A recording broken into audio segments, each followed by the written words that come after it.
Hey everybody, welcome back to Video Game Mess. So, I got a super fun and super exciting episode for you guys today because we're talking about the Video Game History Foundation's dump of the basic archives of the Sega Channel. That is to say, there's a ton of new prototype games in here, a ton of documentation on how the Sega Channel worked, and just basically a ton of different games you've probably never seen before. And if you know me and you know the channel, I absolutely advocate for the digital preservation of all games, and if it exists and people out there can play it, I love to see it released. Because this is one of those things. The Video Game History Foundation does excellent work in not only preserving the history of video games as a medium, but also making those contents playable and experienceable by other people. Because as good as it is to preserve a game, if the only person that can play it is the person that preserves it, it really doesn't kind of live up to the life that the video game would have had it been released. So stuff like this is absolutely a straight up 10 out of 10 in my opinion, and we're going to be talking about it today. Before we get too far involved though, do me a huge favor down below, hit like and subscribe and ring that notification bell, definitely helps us out. And if you feel so inclined and want to support the channel, I got a Patreon link down below as well.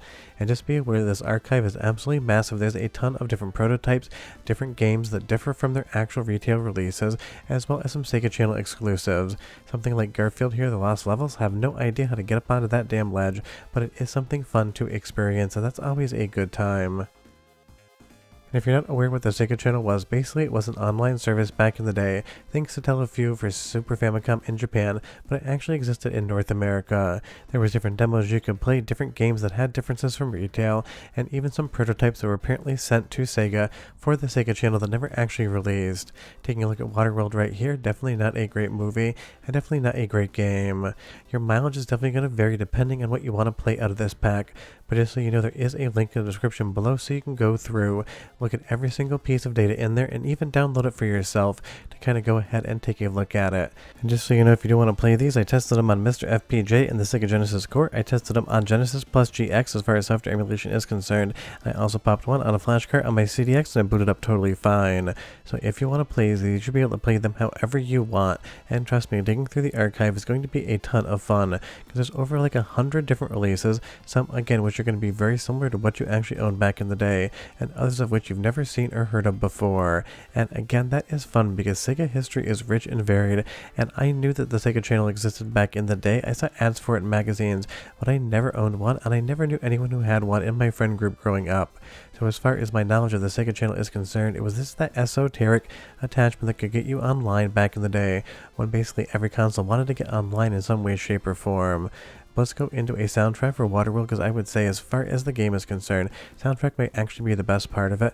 But come back because I got more prototypes to talk about, more history of Sega Channel, and just more news on how big of an actual dump and preservation project this really was.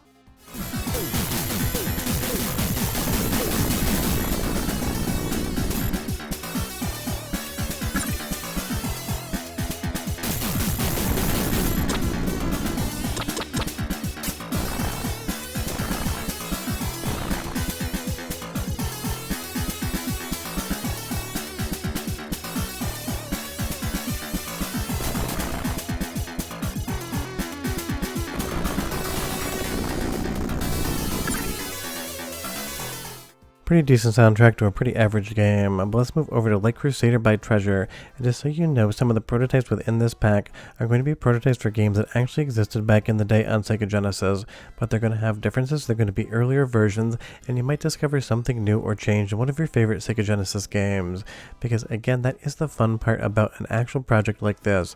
People are now going to go through and try to pick out all the differences in all of the games they've never played before, and a lot of other people will do research based upon this, and that is why it is so incredibly important that projects like this exist. It is part of our history as far as the Sega Channel and video games are concerned that deserves to be protected, and the massive amount of effort that would have to go in to get all of these tape archives, dump them, and then break them out into playable files that you could use on real hardware, software emulation, or FPGA boards.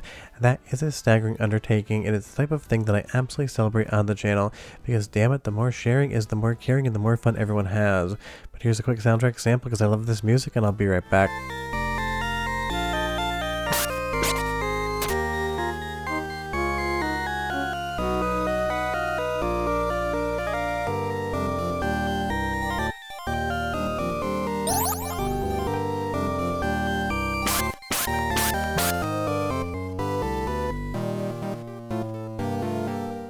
Definitely a super fun soundtrack, but let's take a look at Shadows of the Wind. And I will say right now, I had absolutely never heard of this game before until this pack of Sega Channel stuff came out. And I definitely can see where it was trying to do a really fun thing. Kind of feels like both a shinobi as well as a game of ghouls and ghosts all at the same time. Now, I don't know why it was canceled, never came out, definitely is not running very well here, but that is across on real hardware as well, because this game isn't anything that was finished.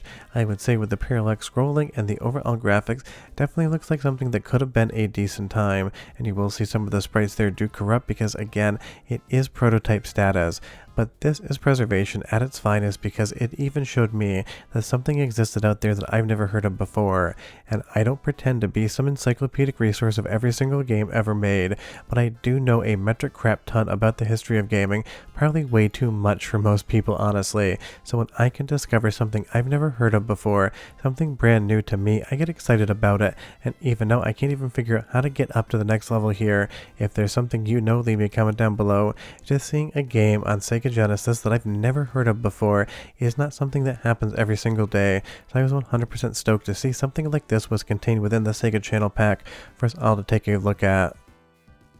Now, there's also going to be games that are very familiar like 3D Blast here, but they are going to be broken down into parts, part 1 and part 2, because of course back in the day, downloading data on the actual Sega Channel or any other resource was not fast whatsoever. You remember those days where downloading 3 megabytes would take you an afternoon? Well, obviously we've gotten a little bit beyond that, but a lot of the games here are going to be broken out into segments, and if you actually go to the link in the description below, you will get a list of all of the different files contained within, and they're also broken down into prototypes, into exclusive games, into retail games that have data differences between the retail cart and the Sega Channel versions you can kind of poke through. And if you download the whole archive, you also get a bunch of digitized docs, kind of just letting you read a little bit about the history of the Sega Channel. Because obviously Setallaview never came to North America, that was a Japanese exclusive, so Sega really had the market kind of cornered on it when it came to online gaming, or at least the ability to download games online, because it's not like the Sega Channel was giving you a bunch of deathmatch stuff back in the day. It was more like an online service, think something like Steam from Valve way before that ever happened.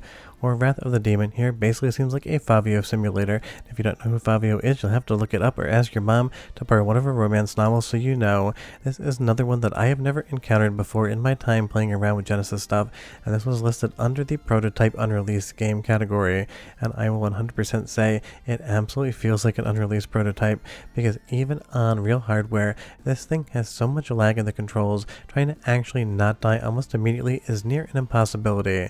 But as far as a technical showcase, it is a ton of fun, and the animations here, both in Fabio as well as his horse, definitely have a good amount of frames. I love that kind of slapstick comedy. When you fail, he basically flies off in some sort of Acme Wile E. Coyote-esque manner. And that, again, is just fun to discover something I've never seen before.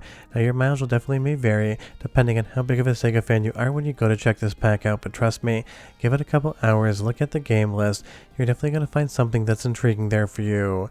If you find a couple games like this and they have absolutely no sound, it is not working incorrectly, it just means that there's no sound and no sound effects contained within the build. But there's stuff like a trial version of Street Fighter 2, there's stuff like Earthworm Jim in there with differences, there is a ton of fun to be had. All you need to do is check it out for yourself. But again, I absolutely love celebrating preservation when I can, because you know on the channel, I will release absolutely everything I can possibly find. I'm glad that other people's do too. Iron Hammer here, a kind of pseudo first-person shooter, is a lot of fun and really goes to show that developers on the Sega Genesis had a lot of fun ideas as to exactly what could be done. And if it wasn't for people like the Video Game History Foundation actively pursuing some of this stuff, it would be lost to time. Because for everything that is found, there's probably 5 things out there that people either don't even know exist or do exist and don't have access to. So preservation is one thing, but preservation with sharing is absolutely the greatest type of preservation. It means you can sit down and discover something new on one of your favorite pieces of hardware that you never truly knew existed, and that is not something that happens every single day. So that is why I just wanted to make this video to tell you guys about it, because I was absolutely stoked when I found out. And big thanks to Mario from the Mr. Discourse for sending me the link about 20 minutes after it actually happened. I was surprised because I didn't know this project was in the works, and apparently it took the Video Game History Foundation over 2 years to complete everything, so definitely big props to them. But again, preservation is just one of those things. You never know what you're going to find next, you never know when you're going to find it, but a lot of times the hunt is way more fun than the actual result. But in this instance, I didn't do any hunting, I just got to play the results, and I was absolutely stoked to check it out. Well, leave me a comment down below and tell me what you think, and tell me if any of those prototypes you remember from magazines back in the day, because I'm sure at least a few were previewed. But we're done. Link to grab the files in the description below, and I'll see you guys next time. Bye-bye.